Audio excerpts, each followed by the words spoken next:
I was educated really in a technically oriented family, and a mother who was very complimentary to that, married to my father, who was a Caltech engineering graduate way back in 1932. He got into Caltech after having been at UCLA, UC Berkeley, and USC, Southern Cal, but didn't really get his focus until he had a negative situation majoring in math at UCLA. The Caltech people were so impressed with his math knowledge that they admitted him and said, well, you learned the physics. Anyone that knows math that well will learn the physics. That's what he did. I took a math science major in high school and got interested in chemistry.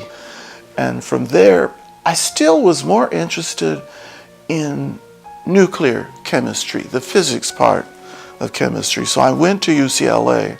I was guided to meet certain people, and I met a professor that undergrads hardly ever get to meet because he teaches mostly at the graduate level, a physical organic chemistry professor named Saul Winstein.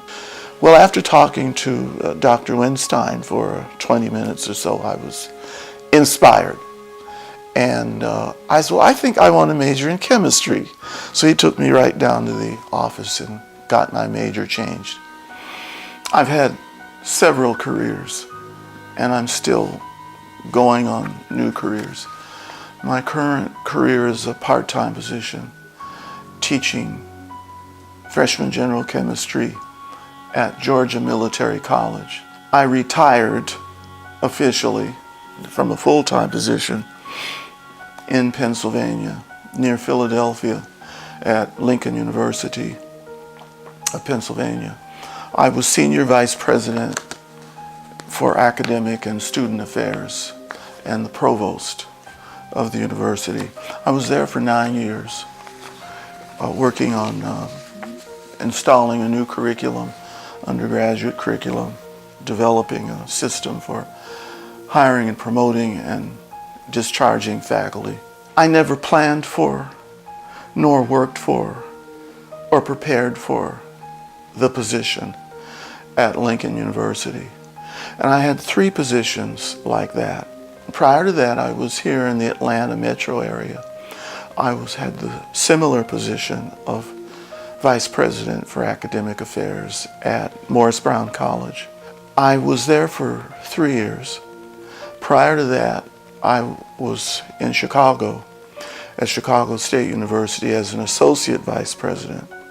So that was my first foray into a high-level senior administration. I had jumped ship from my previous career assignments in California, where I had been a lecturer of African American studies, specializing in the history of scientific development beginning in ancient Africa. And many friends have said, well, that's a big change from chemistry teaching, which I had been doing first, to ethnic studies, a whole area of studies the history and sociology and the cultures of ethnic peoples. So my specialization was African peoples and African American people, particularly in the sciences, mathematics, and engineering. So Argonne was the first government lab. It's where the atomic bomb was actually assembled, and that's its dark legacy. But out of that came a lot of brilliant science. So I was there in time for the 25th anniversary of the nuclear age, and was able to attend symposia on how these scientists, all of those that were still alive, were there. I had some wonderful teachers at both UCLA and Chicago. Dr. Winstein's friend, Dr. Willard F. Libby, was UCLA's first Nobel Prize winner and in chemistry.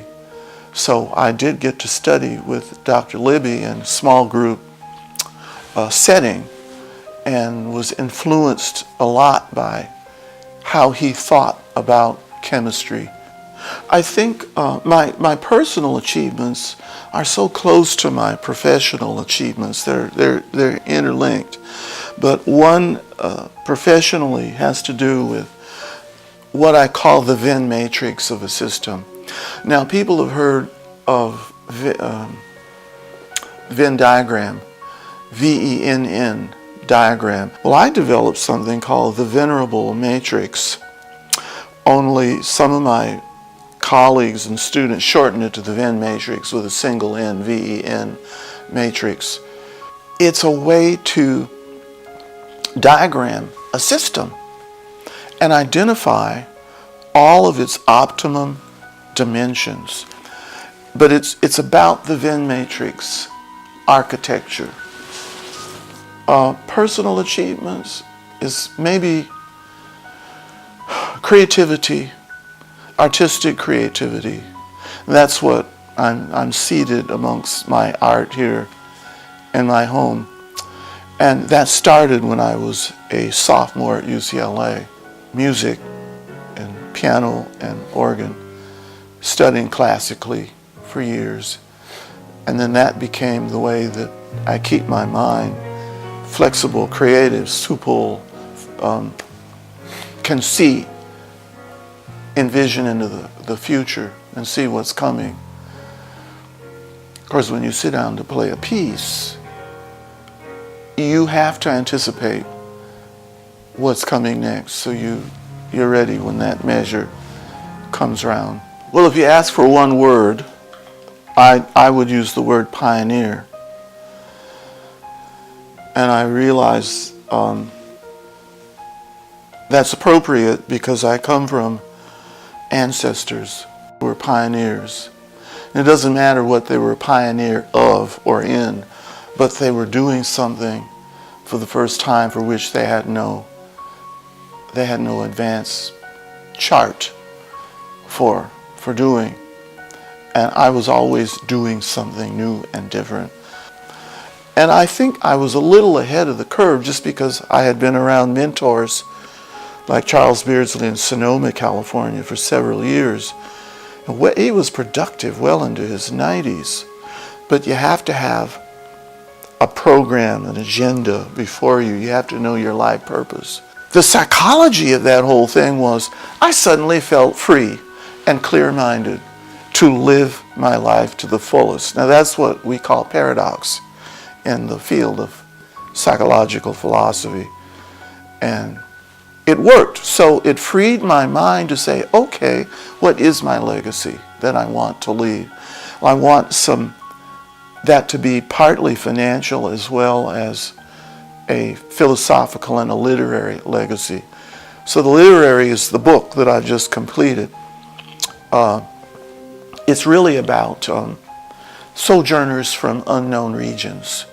And that has to do with everyone in my past, including myself, who've come from some unknown region. That's not necessarily a physical region. It could be a psychological region. It could be an attitudinal region. But it's addressed to the issues of atoms, oracles, and kinfolk. One lesson is the utter compatibility of science and religion. This secular society got into the argument over the existence of God, and God is not necessarily in this form or that form, but there is a transcendental, you don't need to call it an entity, but there's a transcendental influence that if people begin to listen to what their whole bodies are saying in terms of what psychology under people like first Freud, then Carl Jung have described, that begins to really help us live our lives in much more assurance than people are living now, because this is a scary, terrifying time. As a universalist thinker in science and the humanities, and one who was able to find the keys to breaking free of what most of society would consider a barrier. whether it's an economic, a racial barrier, a religious barrier, sociological barrier. I want to be remembered for staring my so-called barriers, because I would not acknowledge things as barriers. I just say, okay, I'll just go around you or I will kick you over. I don't think I would have finished the University of Chicago if I couldn't do that.